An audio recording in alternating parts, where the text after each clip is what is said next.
Okay, सो electron transport chain start करते हैं। और इसमें अभी तक आप लोगों को पता है कि जैसे ही हम लोगों ने इस चैप्टर को स्टार्ट किया था, इस चैप्टर के अंदर हमने कुछ पॉइंट्स को पहले ओवरव्यू के जो 2 लेक्चर्स हैं उनके अंदर कवर किया है, जिसके अंदर अभी तक हम लोगों ने ये देखा है कि इस इलेक्ट्रॉन ट्रांसपोर्ट चेन के अंदर 2 से 3 पॉइंट्स हैं जो कि आप लोगों की फिंगर टिप्स पे होने चाहिए इस इलेक्ट्रॉन ट्रांसपोर्ट चेन को समझने के लिए, इनकी कॉम्प्लेक्सिटी की वर्किंग को समझने के लिए। जिसमें सबसे पहला पॉइंट ये है कि आपने इलेक्ट्रॉन ट्रांसपोर्ट चेन के अंदर कुछ इलेक्ट्रॉन कैरियर्स को आइडेंटिफाई किया है।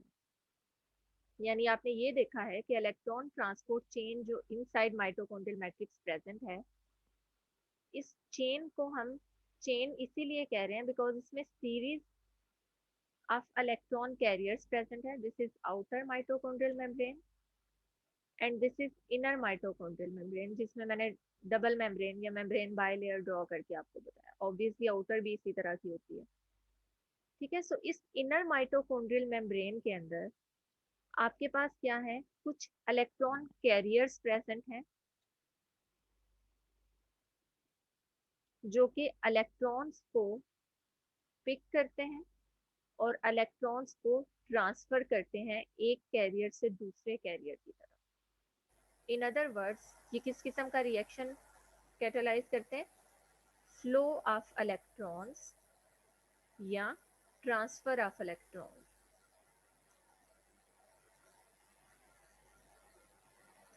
अब ये इलेक्ट्रॉन कैरियर्स कौन कौन से हैं? जो प्रीवियस लेक्चर्स हैं उनके अंदर हमने आइडेंटिफाई किए थे कि आपके पास इलेक्ट्रॉन कैरियर्स की 3 मेजर क्लासेस मैंने डिस्कस की थी, जिसमें से पहली क्लास आपके पास थी यूबिक्विनोन्स।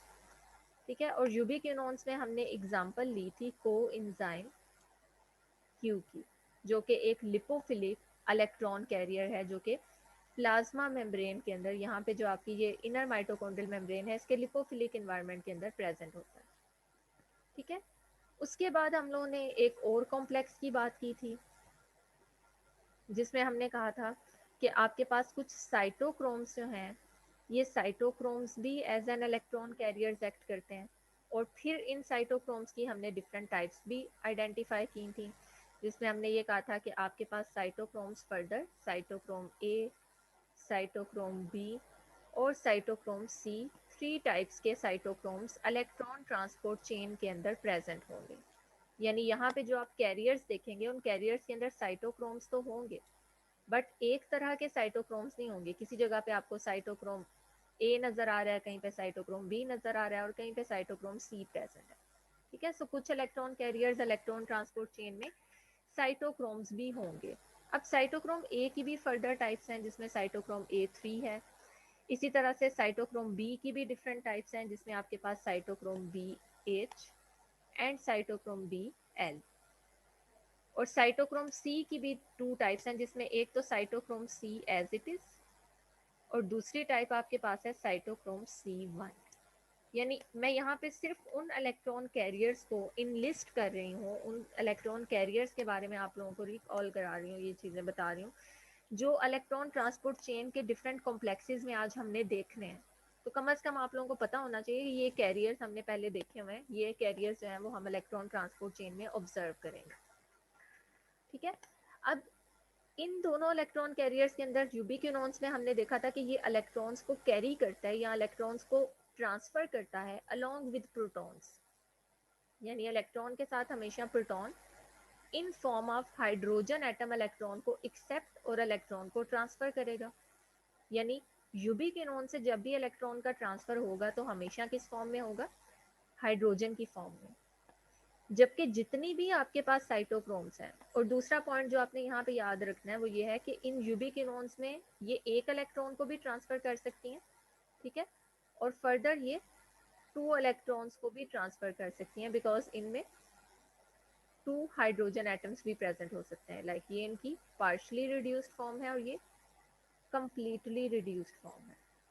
सो ये सिंगल इलेक्ट्रॉन ट्रांसफर रिएक्शन में भी इन्वॉल्व हो सकती हैं और 2 इलेक्ट्रॉन ट्रांसफर रिएक्शंस में भी इन्वॉल्व हो सकती हैं। नाउ सेकेंड जो आपके पास है साइटोक्रोम्स। साइटोक्रोम्स के अंदर आपने ये देखा है कि इन साइटोक्रोम्स के अंदर जो एक्टिव मॉलिक्यूल है, जो एक्टिव कंपोनेंट है, जो कि इलेक्ट्रॉन ट्रांसफर रिएक्शंस के अंदर इन्वॉल्व है, वो एक्टिव कंपोनेंट होता है हीम। साइटोक्रोम्स को हीम कंटेनिंग प्रोटीन्स भी कहा जाता है। ठीक है, so cytochromes are actually proteins with haem group. ठीक है, इसका मतलब है कि साइटोक्रोम ए में भी हीम प्रेजेंट है, साइटोक्रोम बी में भी प्रेजेंट है, साइटोक्रोम सी में भी हीम ग्रुप प्रेजेंट है, but these heme groups are somewhat different. Like इसमें प्रेजेंट हीम जो है वो आपके पास हीम ए है। इसी तरह से अगर साइटोक्रोम बी है तो इसका मतलब है उसमें जो एक्टिव आपके पास इलेक्ट्रॉन ट्रांसफर रिएक्शन के अंदर जो ग्रुप इन्वॉल्व है, जो प्रोस्थेटिक ग्रुप इन्वॉल्व है, वो पूरी साइटोक्रोम नहीं है, बल्कि उस साइटोक्रोम का एक पार्ट है, और उस पार्ट में आपने उस पार्ट को किस तरह से रिप्रेजेंट करना है, हीम। ठीक है, इस हीम ग्रुप के अंदर, इस हीम सेंटर के अंदर आयरन एटम प्रेजेंट होता है, जो कि इलेक्ट्रॉन ट्रांसफर रिएक्शंस के अंदर इन्वॉल्व है। एंड वी ऑल नो कि आयरन हमेशा डायरेक्ट इलेक्ट्रॉन ट्रांसफर रिएक्शंस में इन्वॉल्व है। ये डायरेक्टली इलेक्ट्रॉन को पिक करता है, इलेक्ट्रॉन्स के साथ प्रोटॉन्स की जरूरत नहीं होती। और जो दूसरा पॉइंट आपने यहाँ पे माइंड में रखना है वो ये कि हमेशा ये सिंगल इलेक्ट्रॉन ट्रांसफर रिएक्शंस में इन्वॉल्व होंगे, यानी साइटोक्रोम्स एक ही इलेक्ट्रॉन्स को पिक करेंगी और एक ही इलेक्ट्रॉन को ट्रांसफर करेंगी। साइटोक्रोम्स एक से ज़्यादा इलेक्ट्रॉन्स को ट्रांसफर नहीं करवा सकते। ठीक है, सो अगर किसी कॉम्प्लेक्स के अंदर आपको साइटोक्रोम ए की बजाय हीम ए लिखा हुआ मिले तो it means this heme A is the active, आप कह लें prosthetic group of cytochrome A, यानी इटसेल्फ वो प्रोटीन साइटोक्रोम है, बट हीम ए इसलिए लिखा हुआ है बिकॉज उस पूरे साइटोक्रोम में से सिर्फ ये वो फंक्शनल ग्रुप है, ये वो एक्टिव ग्रुप है जिसने इलेक्ट्रॉन ट्रांसफर रिएक्शन के अंदर अपना रोल प्ले करना है। डेट्स वाई साइटोक्रोम ए की जगह कौन सा ग्रुप मेंशन किया हुआ है, हीम ए ग्रुप। ठीक है, थर्ड टाइप के जो इलेक्ट्रॉन कैरियर्स हमने डिस्कस किए थे, उन इलेक्ट्रॉन कैरियर्स में हमने देखी थी iron sulphur proteins. Iron sulphur proteins, और आयरन सल्फर प्रोटीन्स के बारे में भी हमने आगे ये देखा था कि इनकी भी सब टाइप्स हैं, यानी इनमें किस तरह का रिएक्शन सेंटर है उसकी बेस पे आप इनको सिंपल आयरन सल्फर प्रोटीन्स भी कह सकते हो, two iron two sulphur proteins भी कह सकते हो, four iron four sulphur proteins भी कह सकते हो, और रिस्की आयरन सल्फर प्रोटीन्स भी कह सकते हो। सो ये सारी आयरन सल्फर प्रोटीन्स आप इलेक्ट्रॉन ट्रांसपोर्ट चेन के अंदर ऑब्जर्व करोगे। ठीक है, सो यहाँ पे इस पॉइंट को रिवाइज करवाने का जो मेन मेरा पर्पस था वो ये था कि आप लोग एक दफ़ा जो है वो इन सब कैरियर्स के नेम्स जो है वो देख लो, बिकॉज आगे जो different complexes of electron transport chain मैंने बतानी है उसके अंदर इन कैरियर्स को आपने ऑब्जर्व करना है। किसी कैरियर में साइटोक्रोम ए प्रेजेंट है, किसी में साइटोक्रोम बी है, किसी में साइटोक्रोम C1 प्रेजेंट है, किसी में iron sulphur protein two iron two sulphur four iron four sulphur. So ये सारे के सारे एक्चुअली इलेक्ट्रॉन कैरियर्स हैं। ठीक है, एक पॉइंट जो मैंने अभी यहाँ पे मिस किया है अबाउट आयरन सल्फर प्रोटीन्स वो ये है कि आयरन सल्फर प्रोटीन्स भी सिंगल इलेक्ट्रॉन ट्रांसफर रिएक्शन में इन्वॉल्व है, और यहाँ पे भी जो इलेक्ट्रॉन का ट्रांसफर होता है वो कौन सा होता है, डायरेक्ट इलेक्ट्रॉन ट्रांसफर होता है, यानी इलेक्ट्रॉन के साथ साथ आपको इसमें प्रोटॉन्स की ज़रूरत नहीं पड़ेगी। ओके, अब जो सेकंड पॉइंट आपने यहाँ से माइंड में रखना है, कॉम्प्लेक्सेस को स्टार्ट करने से पहले जो सेकंड पॉइंट आप लोगों का मैंने क्लियर करवाना है, एक तो कैरियर से रिवाइज करवाए, दूसरा पॉइंट जो मैं यहाँ पे बताना चाह रही हूँ वो ये कि ये कैरियर्स जो आपने यहाँ पे अभी देखे हैं, कोएंजाइम क्यू, साइटोक्रोम ए, साइटोक्रोम बी, साइटोक्रोम C1, इसमें से मोस्ट ऑफ द कैरियर्स, सिवाय दो कैरियर्स के, बाकी आपके जितने भी कैरियर्स हैं वो सोलोबल कैरियर्स नहीं हैं। इन अदर वर्ड्स, आपके कोएंजाइम क्यू या साइटोक्रोम सी, इन दो कैरियर्स के अलावा बाकी जितने भी इलेक्ट्रॉन कैरियर्स हैं वो हमेशा किसी प्रोटीन के साथ एसोसिएट होंगे, किसी कॉम्प्लेक्स का पार्ट होंगे, और इसी कॉम्प्लेक्स की बेस पे हम कॉम्प्लेक्स की फॉर्म में ही इनको ऑब्जर्व करेंगे। लाइक अब से ऑनवर्ड आप लोगों ने इलेक्ट्रॉन ट्रांसपोर्ट चेन के कॉम्प्लेक्सेस की बात करनी है। ठीक है, सो इनर माइटोकॉन्ड्रियल मेम्ब्रेन में आपके ये जो इलेक्ट्रॉन कैरियर्स हैं ये कॉम्प्लेक्सेस की फॉर्म में प्रेजेंट होते हैं, अकेले प्रेजेंट नहीं होते। लाइक यहाँ पे अगर आप देखें तो इस इनर माइटोकॉन्ड्रियल मेम्ब्रेन में सबसे पहले आपके पास एक कॉम्प्लेक्स है, complex number 1, then complex number 2, ठीक है, उसके बाद आपका कॉम्प्लेक्स नंबर 3, कॉम्प्लेक्स नंबर 4, और फाइनली आपके पास यहाँ पे जो है वो एटीपी सिंथेज आता है। दिस इज एटीपी सिंथेज, जिसको सम टाइम कॉम्प्लेक्स नंबर 5 कहा जाता है, लेकिन इसको हम एटीपी सिंथेज के नेम से ही यहाँ पे लिखेंगे। सो इलेक्ट्रॉन ट्रांसपोर्ट चेन में आपके पास ये जो कॉम्प्लेक्सेस हैं, these complexes are actually proteins, और इन प्रोटीन्स के साथ इलेक्ट्रॉन कैरियर्स जो हैं, जो भी मैंने पीछे बताए हैं, ये इलेक्ट्रॉन कैरियर्स बाउंड होते हैं।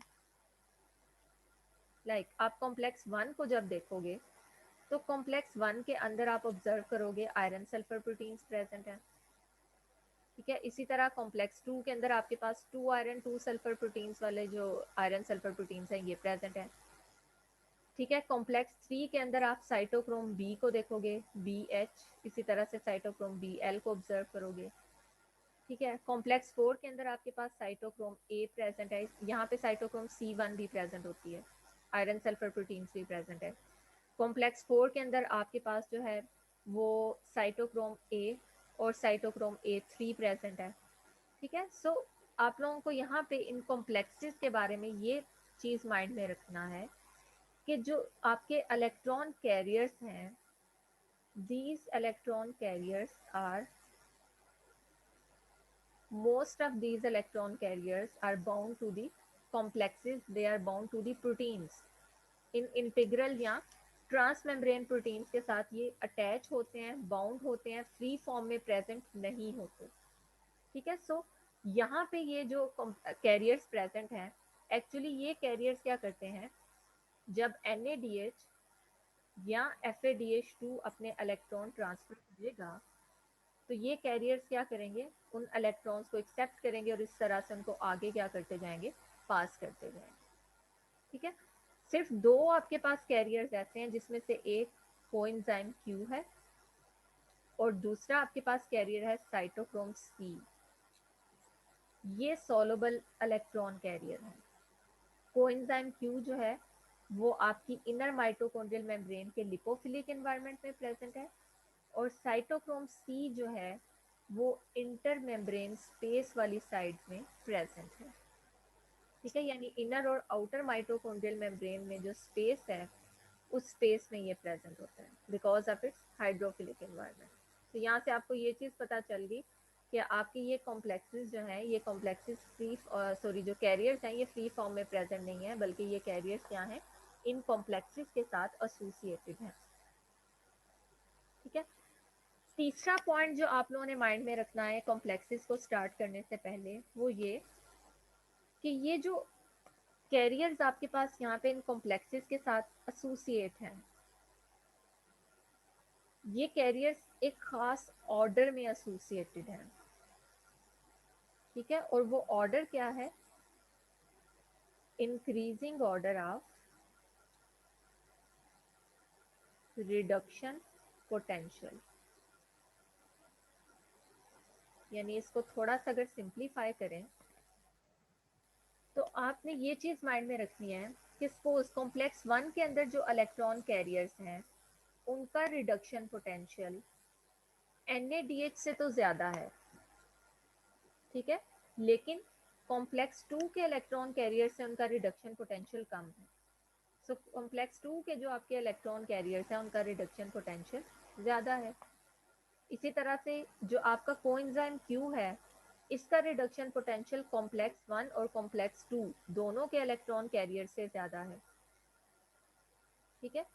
उसके बाद आपके पास आ जाते हैं कॉम्प्लेक्स नंबर 3 के कैरियर्स जिनका रिडक्शन पोटेंशियल कोएंजाइम क्यू से भी ज़्यादा है, ठीक है। सो इस हाई या increasing order of reduction potential का इफेक्ट क्या होता है कि जब NADH इस इलेक्ट्रॉन ट्रांसपोर्ट चेन को अप्रोच करता है तो बिकॉज कॉम्प्लेक्स 1 के कैरियर्स का रिडक्शन पोटेंशियल इससे हाई है, ये फौरी तौर पे इलेक्ट्रॉन को रिलीज करेगा, ऑक्सीडाइज हो जाएगा और इलेक्ट्रॉन्स कहाँ पे चले जाएंगे, इलेक्ट्रॉन ट्रांसपोर्ट चेन में ऐड हो जाएंगे। और इलेक्ट्रॉन्स यहाँ पे स्टक नहीं करेंगे यहाँ पे, बल्कि वो अपना फ्लो कंटिन्यू रखेंगे। और उसके पीछे रीजन क्या है? बिकॉज हर जो आपका एडजेसेंट कॉम्प्लेक्स है उसका रिडक्शन पोटेंशियल प्रीवियस कॉम्प्लेक्स के इलेक्ट्रॉन कैरियर्स के रिडक्शन पोटेंशियल से ज़्यादा है। सो होगा क्या कि जैसे इलेक्ट्रॉन ये पिक करेगा, फौरी तौर पे इलेक्ट्रॉन यहाँ पे नहीं रहेंगे, बल्कि नेक्स्ट कॉम्प्लेक्स, वहाँ से उससे next complex, then fourth complex, और फाइनली यहाँ पे जो आपका final electron acceptor oxygen present है, फोर्थ कॉम्प्लेक्स, उसको ये इलेक्ट्रॉन ट्रांसफर कर देगा और इसको रिड्यूस करके किस में कन्वर्ट कर देगा? वाटर। ठीक है। सो NaDH से इलेक्ट्रॉन्स फ्लो करेंगे, NaDH से इलेक्ट्रॉन पास करेंगे, कॉम्प्लेक्स 1 2 3 4 से होते हुए फाइनली किसके पास आएंगे? मॉलिक्यूलर ऑक्सीजन के पास आएंगे।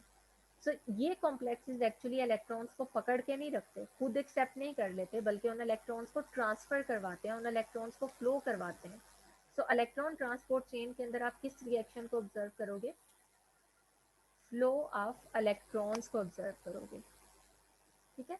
और इस फ्लो ऑफ इलेक्ट्रॉन से जो रिलीज होने वाली एनर्जी है, अब यहाँ पे आप देख सकते हैं, ऐसा एक क्वेश्चन मैंने आप लोगों से पेपर में भी पूछा था कि आपके पास जो स्पॉन्टेनियस रिएक्शन होते हैं, लाइक वो लैक्टिक एसिड वाला क्वेश्चन आप लोगों को याद होगा। ठीक है।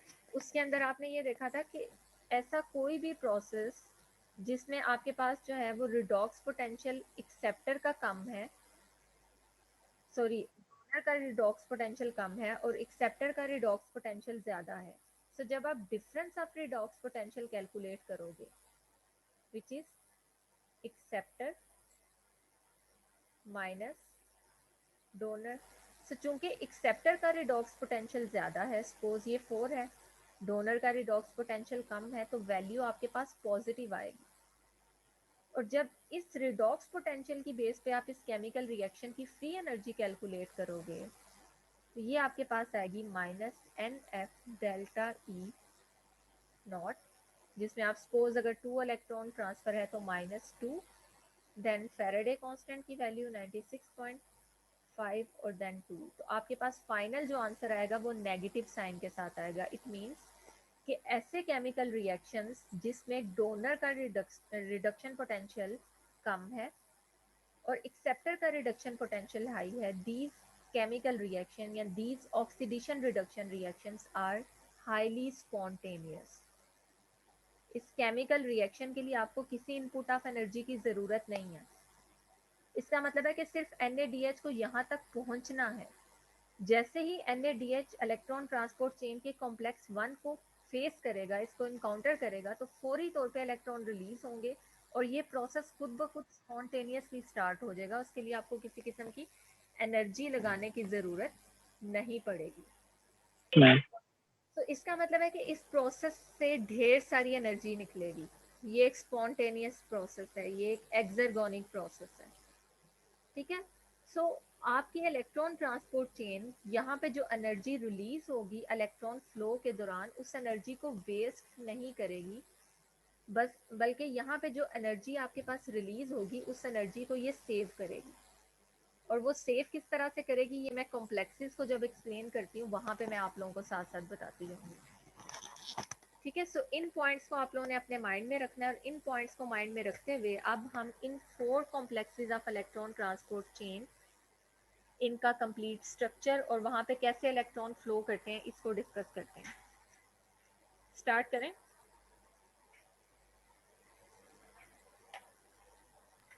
Yes ma'am. Yes ma'am. अभी इससे पहले हम लोग प्रीवियस लेक्चर के पॉइंट्स को डिस्कस कर रहे थे, अब आज का लेक्चर यहाँ से स्टार्ट हो रहा है। तो सबसे पहले हम लोग डिस्कस करेंगे इलेक्ट्रॉन ट्रांसपोर्ट चेन का जो कॉम्प्लेक्स 1 है। इस कॉम्प्लेक्स 1 को देखते हैं कि ये एक्चुअली इसमें कौन कौन से जो है वो इलेक्ट्रॉन कैरियर्स प्रेजेंट है और ये किस तरह से वर्क करते हैं। ठीक है। सो हर एक कॉम्प्लेक्स के लिए मैं आप लोगों को पहले कुछ की पॉइंट्स जो है वो बताऊंगी जिनको आप लोगों ने माइंड में रखना है और जिनको माइंड में रखते हुए आप लोग जो है वो इजीली इनको डिफ्रेंशिएट भी कर सकोगे और जो है वो आपकी जो अंडरस्टैंडिंग है वो भी अच्छी रहेगी। ठीक है, पहला जो कॉम्प्लेक्स है, कॉम्प्लेक्स नंबर 1, इसके बारे में जो सबसे पहली बात आप लोगों ने अपने माइंड में रखनी है वो ये कि वैसे तो सारी आपकी जो इलेक्ट्रॉन ट्रांसपोर्ट चेन के अंदर जो कॉम्प्लेक्सेस हैं, इनको प्रोटीन कॉम्प्लेक्सेस इसलिए कहा जाता है बिकॉज ये एक पॉलीपेप्टाइड चेन से मिलकर नहीं बने, बल्कि यहाँ पे मल्टीपल पॉलीपेप्टाइड चेन्स प्रेजेंट हैं, दीज आर प्रोटीन कॉम्प्लेक्सेस। ठीक है, दैट्स वाई इनको हम कॉम्प्लेक्सेस भी कहते हैं बिकॉज ये बिग प्रोटीन्स हैं, ये आपके पास मल्टीपल पॉलीपेप्टाइड चेन से मिलके बने हुए हैं। ठीक है, सो इस कॉम्प्लेक्स का जो पहले हम साइंटिफिक नेम देख लेते हैं, और इसका नेम क्या है। This is actually an enzyme. Complex 1 आपके पास एक एंजाइम है और इसका नेम क्या है, NADH2 यूबिक्विनोन ऑक्सीडो रिडक्टेज।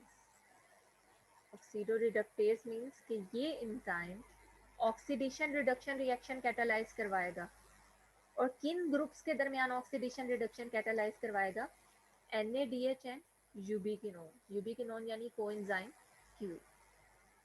ठीक है, सो इस केस में आपका जो NADH है, NADH will act as donor because इसका रिडक्शन पोटेंशियल कम है, और ubiquinone will act as acceptor because हमें ये पता है ना कि ऑक्सीडेशन रिडक्शन रिएक्शन में वही species as an acceptor act करती है जिसका रिडक्शन पोटेंशियल हाई होता है, और वो स्पीशी जिसका रिडक्शन पोटेंशियल कम होता है वो एज अ डोनर एक्ट करती है। सो हमें ये पता चल गया कि ओके, यहाँ पे रिएक्शन किस किस्म का होगा कि NADH से ये इलेक्ट्रॉन्स पिक करेगी और उन इलेक्ट्रॉन्स को इसने ट्रांसफर करवाना है किसके ऊपर, यूबिक्विनोन के ऊपर, और ये काम किसने करना है, कॉम्प्लेक्स 1 ने, because it is an enzyme. ठीक है, तो यहाँ पे आपके पास रिएक्शन के बाद जब यहाँ से प्रोटॉन्स और इलेक्ट्रॉन्स यूबिक्विनोन को ट्रांसफर होंगे तो ये रिड्यूस हो जाएगा और NADH क्या हो जाएगा, ऑक्सीडाइज हो। सो इस किस्म का रिएक्शन इसने कैटालाइज करवाना है, रिडक्शन ऑफ यूबिक्विनोन बिकॉज उसने इलेक्ट्रॉन एक्सेप्ट करने हैं, और डोनर कौन है, डोनेट किसने करने हैं, ऑक्सीडाइज किसने होना है, NADH ने। ठीक है, ये रिएक्शन हम ऑब्जर्व करेंगे। नाउ इस कॉम्प्लेक्स का अगर आप स्ट्रक्चर देखो तो इस कॉम्प्लेक्स के अंदर टोटल 42 पॉलीपेप्टाइड चेन्स हैं। It is made up of 42 polypeptide chains. Obviously ये एक बिग प्रोटीन है, एक कॉम्प्लेक्स। सेकेंड जो पॉइंट आपने इसके बारे में माइंड में रखना है, this is a flavoprotein, which means कि इसमें आपके पास FAD या FMN कोवलेंटली अटैच होगा। ठीक है, फ्लेवोप्रोटीन्स उन्हीं प्रोटीन्स को कहते हैं ना जिसमें FAD या FMN जो है वो as a prosthetic group covalently attach होता है। सो इट मीन्स कि ये फ्लेवोप्रोटीन है तो इसमें भी FMN या FAD कोवलेंटली अटैच जरूर होगा। नेक्स्ट, कि इसमें आपके पास जो इलेक्ट्रॉन कैरियर्स हैं वो कौन से हैं, आयरन सल्फर सेंटर्स इसमें as an electron carriers present होंगे। इसमें आयरन सल्फर सेंटर्स प्रेजेंट होंगे as an electron carriers. So starting में जो मैंने आप लोगों से कहा था ना कि डिफरेंट इलेक्ट्रॉन कैरियर्स होते हैं और ये डिफरेंट कॉम्प्लेक्सेस के साथ अटैच होते हैं, तो यहाँ पे आपने ये देख लिया कि कॉम्प्लेक्स 1 में आपके इन कैरियर्स में से ये जो आपके पास डिफरेंट इलेक्ट्रॉन कैरियर्स हैं, इसमें से कौन से इलेक्ट्रॉन कैरियर्स कॉम्प्लेक्स 1 में प्रेजेंट है, ये वाले आयरन सल्फर सेंटर। और ये एक आयरन सल्फर सेंटर नहीं प्रेजेंट होता बल्कि इसमें total 6 iron sulphur centre present होते हैं, यानी क्लस्टर में प्रेजेंट है, मोर देन वन प्रेजेंट है। और जो लास्ट पॉइंट है वो पॉइंट क्या है कि इसकी शेप क्या है, L शेप। अच्छा, अब इन सब पॉइंट्स को माइंड में रखते हुए हम इसको इसका पिक्चर ड्रॉ करते हैं और देखते हैं कि एक्चुअली ये किस तरह से जो इलेक्ट्रॉन का जो ट्रांसफर है उसको कैटालाइज करना है।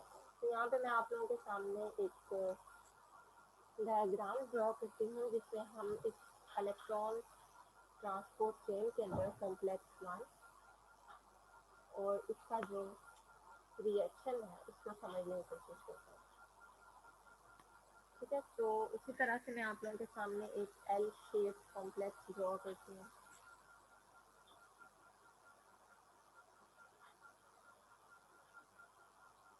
कॉम्प्लेक्स एक पॉइंट जो मैंने मिस किया है वो भी मैं ऐड करवा देती हूँ।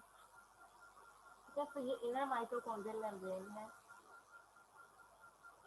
और इस मेम्ब्रेन के अंदर हम पहला जो कॉम्प्लेक्स है, कॉम्प्लेक्स नंबर 1, उसकी वर्किंग देखने लगे और उसका रिएक्शन देखने लगे, जो कि इस सरफेस इंसान है।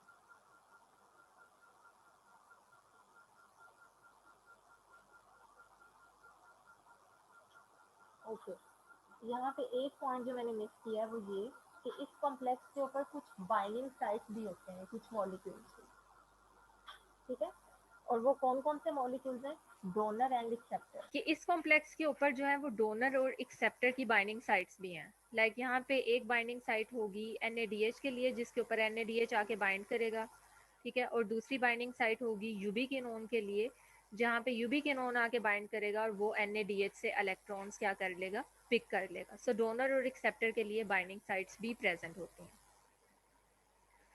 अब इसी अगर इलेक्ट्रॉन ट्रांसपोर्ट चेन के अंदर इन कॉम्प्लेक्सेस की वर्किंग को हम थोड़ा सा देखें, तो जैसे अभी मैंने आप लोगों को बताया है कि ये जो डायग्राम मैंने ड्रॉ किया है कि ये एक फ्लेवोप्रोटीन है। सो डेफिनेटली इसमें एक बाउंड FMN है, ठीक है।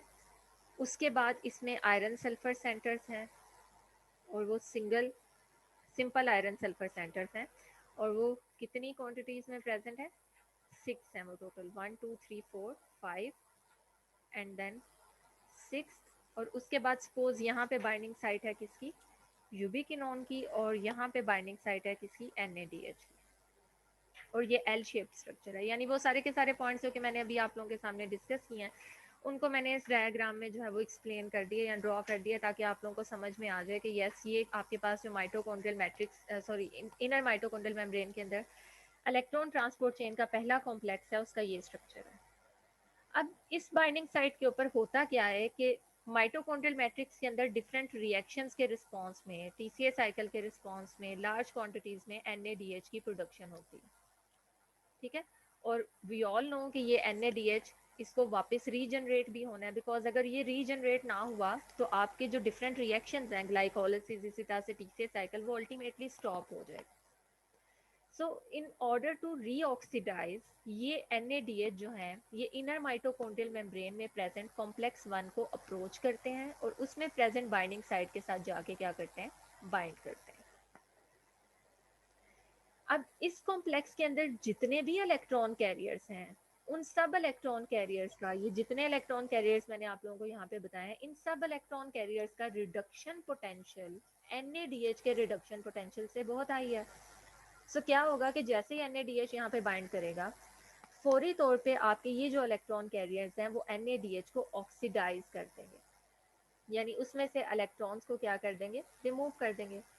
ऑब्वियसली ये जो NADH यहाँ पे प्रेजेंट है, जस्ट अ मिनट, ठीक है, ये NADH प्लस प्रोटॉन इस फॉर्म में प्रेजेंट होता है ना, ठीक है। सो जब ये NADH यहाँ से ऑक्सीडाइज होगा, NAD प्लस में कन्वर्ट होगा, तो इसका मतलब है कि इसने कंप्लीट वो जो मॉलिक्यूलर हाइड्रोजन, जिसमें से एक हाइड्राइड आयन और एक प्रोटॉन मीडियम में जो था, वो कंप्लीट मॉलिक्यूलर हाइड्रोजन FMN को डोनेट करेगा, ठीक है। सो यहाँ से आपका जो इलेक्ट्रॉन फ्लो है, इलेक्ट्रॉन ट्रांसफर रिएक्शन, वो इनिशिएट हो गया, यानी इलेक्ट्रॉन्स जो हैं वो FMN को ट्रांसफर हो जाएंगे। एंड वी ऑल नो कि FMN ने इलेक्ट्रॉन्स को अकेले एक्सेप्ट नहीं करना। आपके पास ये जो FAD और FMN है, इसके बारे में हमने यही पढ़ा ना कि हमेशा ये इलेक्ट्रॉन को एक्सेप्ट करते हैं अलोंग विद प्रोटॉन। इसका मतलब है कि अगर दो इलेक्ट्रॉन्स यहाँ पे ट्रांसफर हो रहे हैं तो उन दो इलेक्ट्रॉन्स के साथ ये जो दो प्रोटॉन्स हैं, एक इस स्ट्रक्चर में है और दूसरा ये जो ऐसे आपके पास जो है वो इंडिविजुअली प्रेजेंट होता है, ये दो प्रोटॉन्स भी डोनेट होंगे और अल्टीमेटली आपका FMN जो है वो रिड्यूस होकर किस में कन्वर्ट हो जाएगा? FMN H2 में, ठीक है, रिड्यूस हो गया। अब जैसे ही FMN इलेक्ट्रॉन एक्सेप्ट करता है तो ये आपके पास जितने भी सीरीज ऑफ इलेक्ट्रॉन कैरियर्स हैं जो कि इस कॉम्प्लेक्स 1 के साथ एसोसिएटेड हैं, ये जो सीरीज हैं, इसमें मैंने एक पॉइंट कहा था ना कि in series of electron carriers में हर अगले इलेक्ट्रॉन कैरियर का जो रिडक्शन पोटेंशियल है वो पीछे वाले कैरियर से ज़्यादा है। सो इलेक्ट्रॉन्स यहाँ पे जो है वो FMN के साथ परमानेंटली अटैच नहीं रहेंगे, बल्कि जैसे ही FMN रिड्यूस होगा, इलेक्ट्रॉन को एक्सेप्ट करेगा, तो फौरी तौर पे ये आयरन सल्फर प्रोटीन्स जो हैं, दीज आयरन सल्फर सेंटर्स, ये अल्टीमेटली क्या करेंगे, उन इलेक्ट्रॉन्स को विदड्रॉ करेंगे, उन इलेक्ट्रॉन्स को जो है वो because of their high reduction potential pull करेंगे। सो होगा क्या कि यहाँ से आयरन सल्फर प्रोटीन्स चूंकि एट अ टाइम एक इलेक्ट्रॉन एक्सेप्ट कर सकती हैं, so this completely reduced FMnH2 पहले स्टेप में एक इलेक्ट्रॉन रिलीज करेगा, सिर्फ इलेक्ट्रॉन इधर जाएगा, प्रोटॉन मीडियम में रिलीज हो जाएगा बिकॉज ये प्रोटॉन को एक्सेप्ट नहीं कर सकते, ठीक है। और ये आपके पास जो इलेक्ट्रॉन है, ये electron in series of electron carrier से होता हुआ फाइनली इस एक्सेप्टर के पास चला जाएगा, ठीक है। It will accept one electron, then एक इलेक्ट्रॉन ट्रांसफर के बाद अब आपका जो है वो सेकंड इलेक्ट्रॉन जो इसने पिक किया था वो इसी चेन के थ्रू यहाँ से पास करेगा और सेकंड इलेक्ट्रॉन भी यहाँ पे ऐड हो जाएगा। बट वी ऑल नो कि यूबिक्विनोन भी इलेक्ट्रॉन्स को अकेले तो एक्सेप्ट करते नहीं है, ठीक है। सो यहाँ पे 2 इलेक्ट्रॉन ट्रांसफर रिएक्शन के दौरान ये जो 2 प्रोटॉन्स FMnH2 ने रिलीज किए थे, these 2 protons will ultimately accepted by ubiquinone और ये रिड्यूस होकर अपने किस फॉर्म में कन्वर्ट हो जाएगा, QH2 में। यानी इन अदर वर्ड हम ये कह सकते हैं कि यूबिक्विनोन तक इलेक्ट्रॉन इस जो चेन है, चेन ऑफ इलेक्ट्रॉन कैरियर्स, उसके थ्रू इलेक्ट्रॉन्स पहुंच रहे हैं और प्रोटॉन्स उसने मीडियम से पिक कर लिए हैं। लेकिन ये प्रोटॉन्स वही 2 प्रोटॉन्स हैं जो कि NADH का पार्ट थे। सो यहाँ से आप ये नहीं कहोगे कि मैट्रिक्स ने प्रोटॉन डोनेट किए हैं, बल्कि ये वही प्रोटॉन्स हैं जो कि NADH के स्ट्रक्चर का पार्ट थे। सो ये 2 प्रोटॉन्स भी किसने डोनेट किए हैं, NADH ने ही डोनेट किए हैं। सो फर्स्ट स्टेप में ये पहले इस तरह से पार्शली रिड्यूस्ड होगा, सेमीक्यूनॉन में कन्वर्ट होगा and then in second step एक और इलेक्ट्रॉन आके और प्रोटॉन जो है उसको ये एक्सेप्ट करेगा फ्रॉम मैट्रिक्स और ये कम्प्लीटली रिड्यूस हो जाएगा। सो अब यहाँ पे आपने एक रिएक्शन ऑब्जर्व किया है और वो रिएक्शन कौन सा है, इलेक्ट्रॉन ट्रांसफर रिएक्शन। लाइक मैं यहाँ पे लिख रही हूँ कि इधर आपने कॉम्प्लेक्स 1 का एक रिएक्शन ऑब्जर्व किया और वो रिएक्शन कौन सा है, transfer of electron. So complex 1 किस किस्म का रिएक्शन कैटालाइज करवा रहा है, transfer of electron from NADH to ubiquinone. And this reaction is highly exergonic reaction. This reaction is spontaneous reaction और इस रिएक्शन में ह्यूज अमाउंट ऑफ एनर्जी ने रिलीज होना है। तो क्या वो एनर्जी वेस्ट हो जाएगी, नो। ये जो सेकंड कॉम्प्लेक्स है इस केमिकल रिएक्शन के दौरान, इस एक्सर्गोनिक रिएक्शन के दौरान रिलीज होने वाली एनर्जी को वेस्ट नहीं करता, बल्कि उस एनर्जी को यूज करता है और क्या करता है उस एनर्जी से, प्रोटॉन पंपिंग।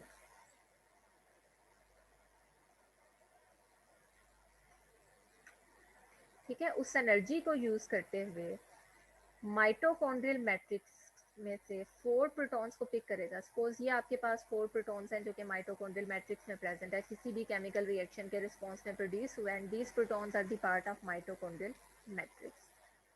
सो ये कॉम्प्लेक्स 1 क्या करता है कि जो एनर्जी इस प्रोसेस के दौरान रिलीज हुई है उस एनर्जी को वेस्ट करवाने की बजाय क्या करता है, 2 इलेक्ट्रॉन्स के ट्रांसफर के दौरान, 2 इलेक्ट्रॉन्स का ट्रांसफर हुआ है ना फ्रॉम NADH, सो 2 इलेक्ट्रॉन्स को NADH से यूबिक्विनोन पे ट्रांसफर करने के साथ साथ ये माइटोकॉन्ड्रियल मैट्रिक्स से 4 प्रोटॉन्स को उठाता है और उनको कहाँ पे भेज देता है, इंटर मेम्ब्रेन स्पेस में।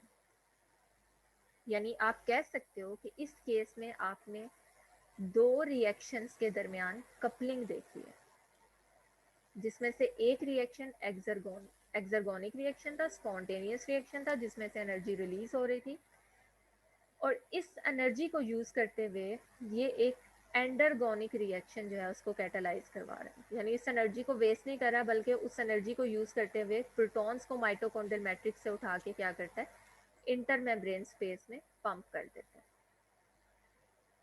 ठीक है, सो प्रोटॉन्स की कंसंट्रेशन का डिफरेंस प्रोड्यूस कर रहा है, मैट्रिक्स में कंसंट्रेशन कम करता जा रहा है और इंटर मेम्ब्रेन स्पेस में कंसंट्रेशन क्या करता जा रहा है, हाई करता जा रहा है। सो इसीलिए हम समटाइम्स माइटोकॉन्ड्रियल मैट्रिक्स को रिप्रेजेंट करते हैं एन से, एन सिंबल से, इसको कहते हैं N site, because electron transport chain की वजह से या फ्लो ऑफ इलेक्ट्रॉन की वजह से, ट्रांसफर ऑफ इलेक्ट्रॉन की वजह से अल्टीमेटली प्रोटॉन की कंसंट्रेशन मैट्रिक्स में कम रह जाती है। सो यहाँ पे ओवरऑल चार्ज क्या होगा, नेगेटिव। और इंटर मेम्ब्रेन स्पेस में प्रोटॉन की एक्यूमुलेशन की वजह से, पॉजिटिव चार्ज की कंसंट्रेशन ज़्यादा होने की वजह से इसको क्या कहा जाता है, पी साइड। सो जब भी आप लोगों को इलेक्ट्रॉन ट्रांसपोर्ट चेन में एन साइड या पी साइड कहीं पे लिखा हुआ मिले तो समझ आइएगा कि N is equal to mitochondrial matrix and P is equal to inter membrane space. ठीक है। सो इन दोनों रिएक्शंस को हम यहाँ पे पहले लिख लेते हैं और उसके बाद इसका ओवरऑल रिएक्शन देखते हैं। यहाँ इसको यहाँ इस स्लाइड से ही देख लो। एक कॉम्प्लेक्स वन एक्चुअली कैटेलाइज करता है टू प्रोसेसेस को, टू रिएक्शंस को, two simultaneous and couple processes जो है ये कैटेलाइज करवाता है। पहला प्रोसेस क्या है, exergonic process, and this process is transfer of electron from NADH to ubiquinone, जो कि अभी हम लोगों ने देखा है, पूरी डायग्राम ड्रॉ करके हमने देखा है कि यस इलेक्ट्रॉन्स ट्रांसफर हो रहे हैं फ्रॉम NADH टू यूबिक्विनोन। ठीक है। और इलेक्ट्रॉन्स के साथ साथ प्रोटॉन्स भी ट्रांसफर हो रहे हैं। सो एक तरफ तो ये ऑक्सीडेशन रिडक्शन रिएक्शन कैटेलाइज करवा रहा है, ठीक है, ये वाला reaction which is highly exergonic in nature. और दूसरी तरफ कॉम्प्लेक्स वन की क्या ड्यूटी है कि इस एक्सर्गोनिक रिएक्शन में जो एनर्जी रिलीज होगी उस एनर्जी को यूज करते हुए ये 4 प्रोटॉन्स को उठाता है माइटोकॉन्ड्रियल मैट्रिक्स से और उनको पंप कर देता है कहाँ पे, इंटर मेम्ब्रेन स्पेस में। सो जब आप ओवरऑल रिएक्शन लिखोगे, इन दोनों रिएक्शंस की हाफ इक्वेशंस मैं पहले लिखती हूँ और उसके बाद इस रिएक्शन को, ओवरऑल रिएक्शन को मैं सम करके बताती हूँ तो आप लोगों को समझ में आ जाएगा कि ये किस किस्म का रिएक्शन कैटेलाइज करवाएगा। सो पहला रिएक्शन तो ये हो गया प्लस यूबिक्विनोन और इसके बाद आपके पास NAD plus as it is आ जाएगा plus QH2। This is first half reaction.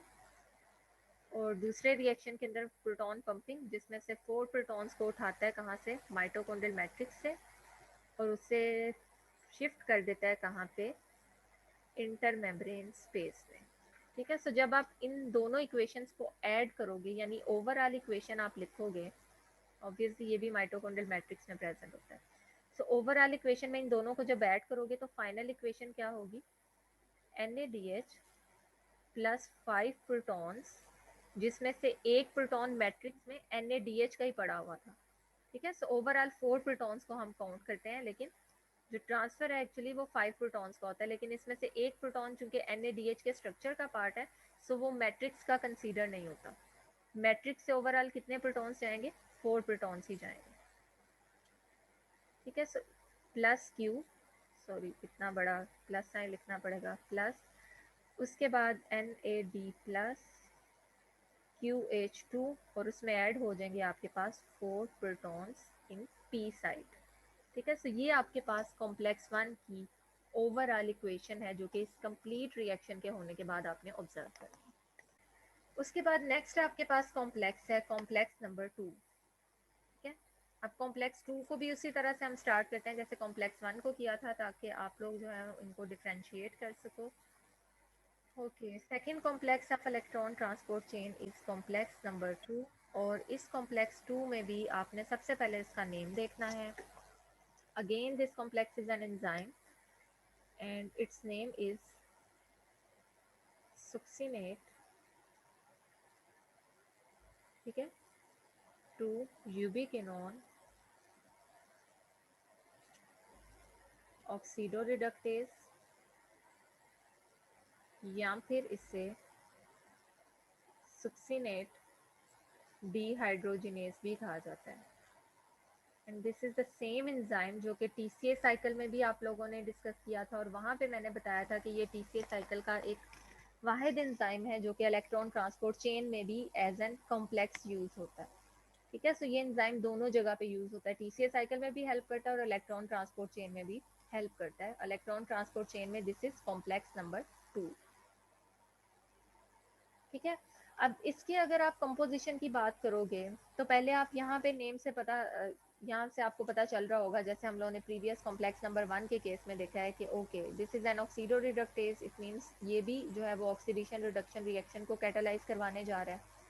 And obviously there must be some species जो कि इलेक्ट्रॉन्स ट्रांसफर करेगी जो ऑक्सीडाइज होगी, और दूसरी स्पीशी ऐसी होगी जो कि इलेक्ट्रॉन को एक्सेप्ट करेगी जो कि रिड्यूस होगी। ठीक है, सो डोनर और एक्सेप्टर को आपको आइडेंटिफाई करना है। सो इस केस में आपके पास जो डोनर है, दिस डोनर इज सुक्सीनेट, ठीक है, because it's reduction potential is low, and acceptor is यूबिक्विनोन because इसका रिडक्शन पोटेंशियल सुक्सीनेट के मुकाबले में क्या है, हाई है। सो दोनों केसेस में कॉम्प्लेक्स 1 कॉम्प्लेक्स 2 दोनों केसेस में आपका एक्सेप्टर सेम है, यानी आप कह सकते हैं कि यूबिक्विनोन कॉम्प्लेक्स 1 के थ्रू कॉम्प्लेक्स 1 की हेल्प लेते हुए NADH से भी इलेक्ट्रॉन ले सकता है, और कॉम्प्लेक्स 2 की हेल्प लेते हुए, दूसरे एंजाइम की हेल्प लेते हुए सुक्सीनेट या फिर FAD से भी इलेक्ट्रॉन ले सकता है। ठीक है, सुक्सीनेट या FADH2 से भी इलेक्ट्रॉन्स को क्या कर सकता है, ले सकता है।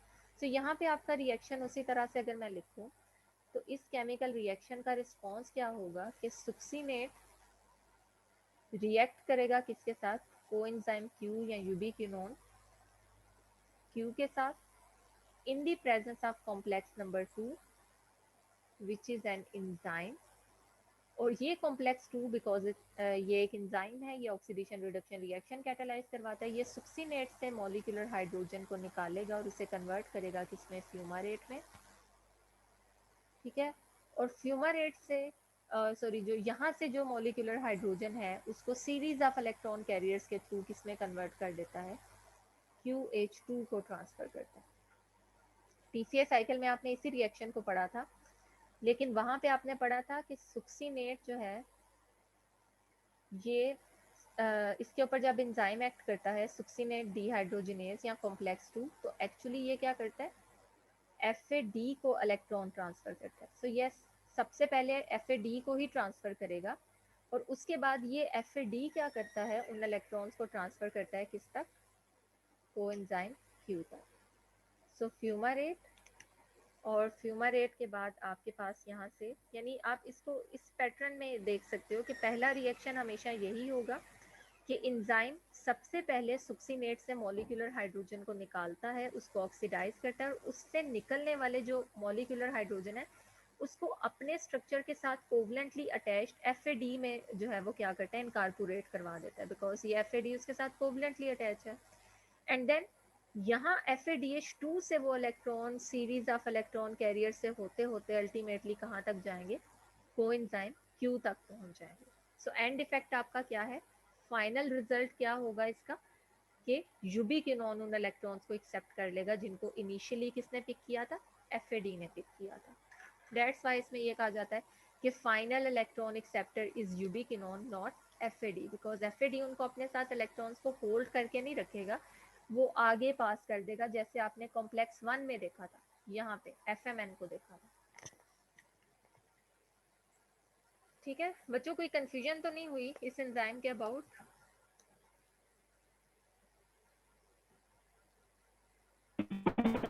मैम ये रिएक्शन फिर से समझा दें। देखें, मैंने आप लोगों के सामने एक ही एंजाइम का जिक्र किया, और आपको याद होगा कि TCA साइकिल में मैंने इसी एंजाइम का जब आप लोगों को रिएक्शन करवाया था तो मैंने ये कहा था कि सुक्सीनेट जब फ्यूमारेट में कन्वर्ट होता है तो वो फ्यूमारेट में कन्वर्ट होने के दौरान मॉलिक्यूलर हाइड्रोजन को रिलीज करवाता है, और उस मॉलिक्यूलर हाइड्रोजन को ट्रांसफर कर देता है किसके ऊपर, FAD के ऊपर। सो हम ये कहते हैं कि TCA साइकिल में एक FADH2 की प्रोडक्शन हुई है, ऐसे ही कहते हैं ना? यस। ठीक है, अब यहाँ पे सपोज ये आपके पास एंजाइम है सुक्सीनेट डिहाइड्रोजिनेज, जिसने सुक्सीनेट को फ्यूमारेट में कन्वर्ट तो किया है, और इस रिएक्शन के दौरान उसने मॉलिक्यूलर हाइड्रोजन को रिलीज भी करवाया है, और उस मॉलिक्यूलर हाइड्रोजन को इस एंजाइम ने अपने एक प्रोस्थेटिक ग्रुप FAD में ऐड करके उसको रिड्यूस कर दिया FADH2 में। ठीक है, बट चूंकि ये एंजाइम इलेक्ट्रॉन ट्रांसपोर्ट चेन के अंदर प्रेजेंट है, ठीक है, और यहाँ पे हम पढ़ रहे हैं कि डिफरेंट इलेक्ट्रॉन कैरियर्स हैं, सो इसका मतलब है कि ये जो मॉलिक्यूलर हाइड्रोजन या जो इलेक्ट्रॉन FAD ने पिक किए हैं वो हमेशा FAD के साथ नहीं बाउंड रहेंगे, बल्कि यहाँ से डिफरेंट इलेक्ट्रॉन कैरियर्स के through like iron sulphur centres के थ्रू होते हुए अल्टीमेटली कहाँ तक पहुँच जाएंगे, यूबिक्विनोन तक पहुँच जाएंगे। ठीक है, सो फाइनली आपके वो इलेक्ट्रॉन्स जिनको रिलीज किसने किया था, सुक्सीनेट ने, उनको एक्सेप्ट कर लेगा कौन, यूबिक्विनोन, और यूबिक्विनोन उसको किस में कन्वर्ट उनको एक्सेप्ट करने के बाद किस में कन्वर्ट हो जाएगा, अपनी रिड्यूस्ड फॉर्म में कन्वर्ट हो जाएगा. So donor is succinate, acceptor is ubiquinone. ये जो आपके पास FAD है ये एक इंटरमीडिएट इलेक्ट्रॉन कैरियर है जो कि सिर्फ यहाँ से इलेक्ट्रॉन को पिक करके उसको यूबिक्विनोन तक ट्रांसफर करने में यूज होता है.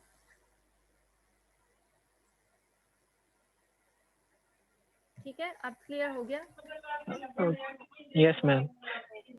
अब इसी कॉम्प्लेक्स 2 के भी आपने उसी तरह से कुछ पॉइंट्स लिस्ट करने हैं जल्दी से. पहले तो इसके अंदर number of polypeptide chains 4 to 5 polypeptide chains हैं इसमें. ठीक है, it means again it is a multi जो है वो चेन कॉम्प्लेक्स.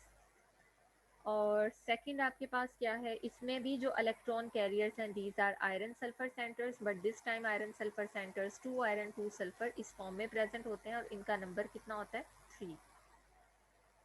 ठीक है, इट इज़ अ फ्लेवोप्रोटीन और इसमें जो प्रोस्थेटिक ग्रुप है this is FAD not FMN जो कि हमने कॉम्प्लेक्स 1 के केस में देखा था. इसके अलावा इसमें जो है वो एक हीम भी प्रेजेंट होता है, haem B, but this time ये हीम जो है वो कैरियर के तौर पे यूज़ नहीं होगा, ये सिर्फ उसके स्ट्रक्चर के साथ अटैच होगा.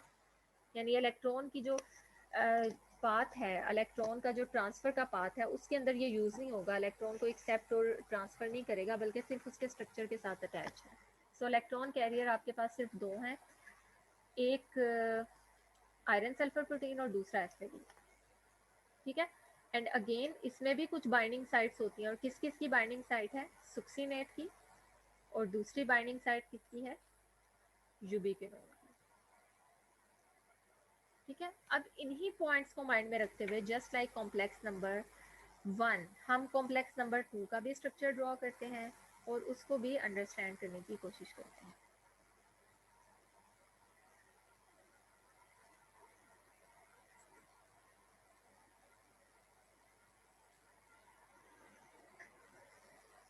ओके, कॉम्प्लेक्स 2 का अगर स्ट्रक्चर देखें तो हम पहले हम मेम्ब्रेन ड्रॉ कर लेते हैं. ठीक है, सो ये सपोज कॉम्प्लेक्स 1 है. ठीक है, कॉम्प्लेक्स 1 के साथ अब हम देखने जा रहे हैं किसको, कॉम्प्लेक्स नंबर 2 को.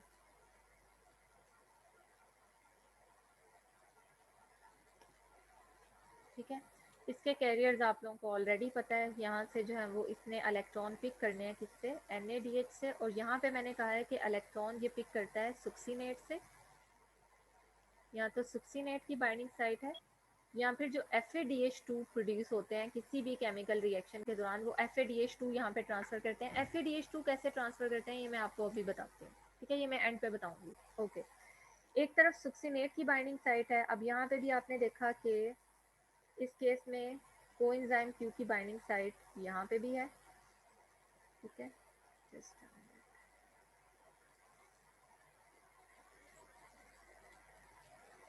और कोएंजाइम Q की जो बाइंडिंग साइट है वो आप यहाँ पे भी ऑब्जर्व करोगे. ठीक है, ये पूरी तरह से उस मेम्ब्रेन को क्रॉस नहीं करता.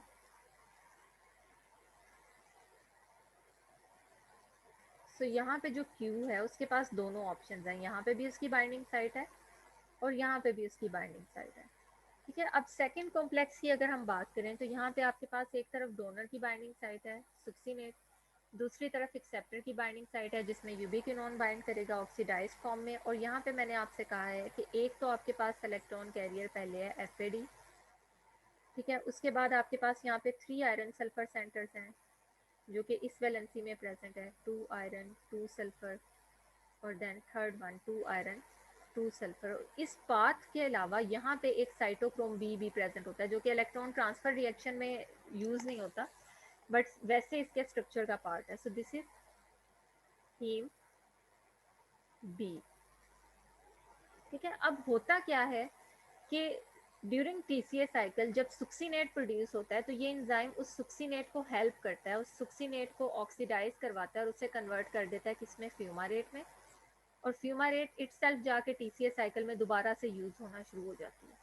बट सुक्सीनेट को फ्यूमारेट में कन्वर्ट करने के दौरान जो मॉलिक्यूलर हाइड्रोजन इसने यहाँ से रिमूव करवाई है वो molecular hydrogen FAD plus accept करेगा और उस मॉलिक्यूलर हाइड्रोजन की प्रेजेंस में ये रिड्यूस होके किस में कन्वर्ट हो जाएगा, FADH2 में. ठीक है, FADH2, जो कि ये यहाँ पे 2 इलेक्ट्रॉन अलॉन्ग विथ 2 प्रोटॉन्स को एक्सेप्ट करने के बाद कन्वर्ट होगा। अब ये जो आपके पास FADH2 है, इससे ज़्यादा रिडक्शन पोटेंशियल है इन आयरन सल्फर सेंटर्स का। तो जैसे ही इलेक्ट्रॉन इसके पास आएंगे, फौरी तौर पे आपके जो नेक्स्ट कॉम्प्लेक्सेस हैं, ये नेक्स्ट कॉम्प्लेक्सेस क्या करेंगे, इलेक्ट्रॉन को एक्सेप्ट करेंगे।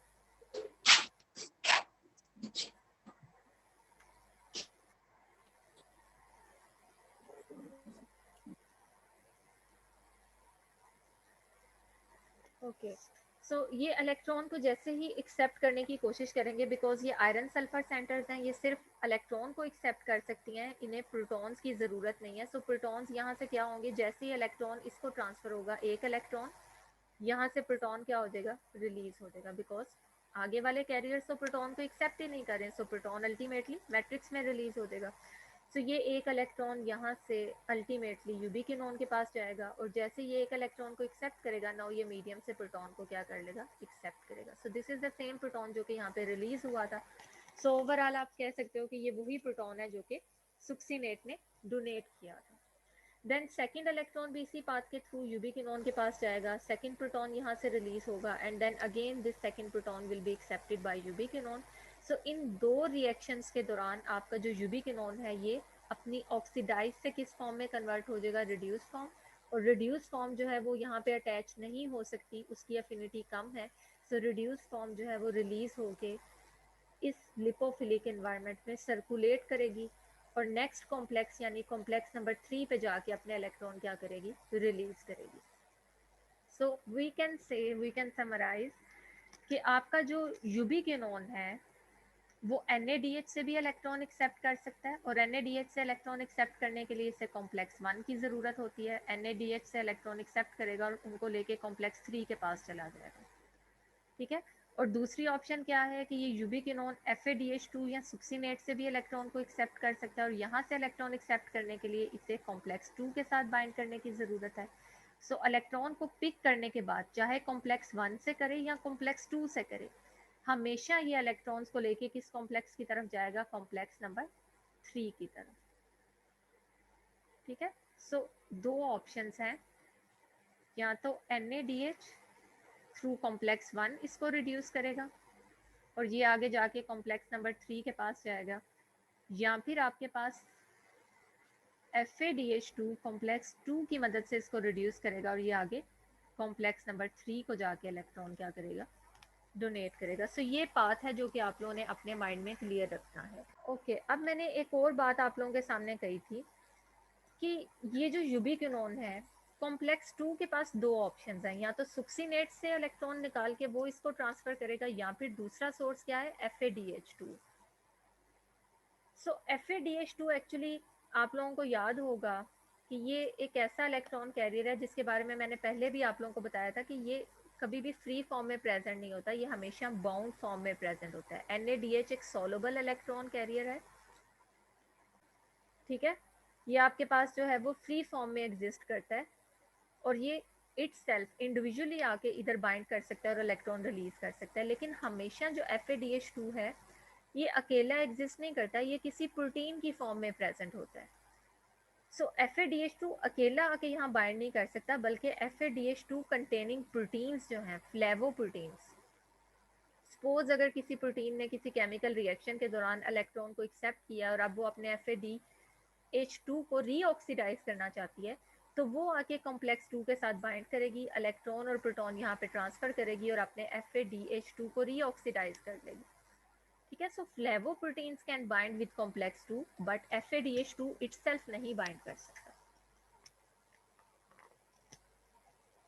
ठीक है। सो इनडायरेक्टली इसीलिए जनरली जो है वो ये कहा जाता है कि NADH कॉम्प्लेक्स 1 के थ्रू इलेक्ट्रॉन ट्रांसपोर्ट चेन में एंटर होता है, और FADH2 डायरेक्टली नहीं बट इनडायरेक्टली वो कॉम्प्लेक्स नंबर 2 के थ्रू इलेक्ट्रॉन ट्रांसपोर्ट चेन में एंटर होता है, ठीक है। अब मैं अगर आप लोगों के सामने कुछ पॉइंट समराइज करवाऊं,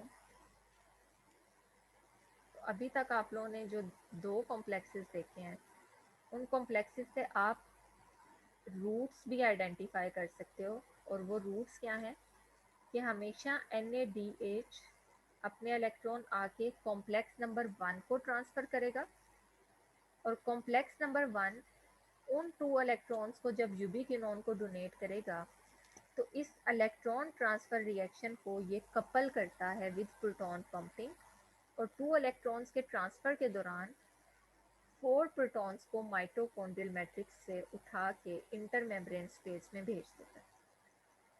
ठीक है, बट अगर किसी केस में आपके पास NADH अवेलेबल नहीं है बल्कि FADH2 अवेलेबल है, तो उस केस में कॉम्प्लेक्स 1 यूज़ नहीं होगा, उस केस में आपका कॉम्प्लेक्स नंबर 2 यूज़ होगा।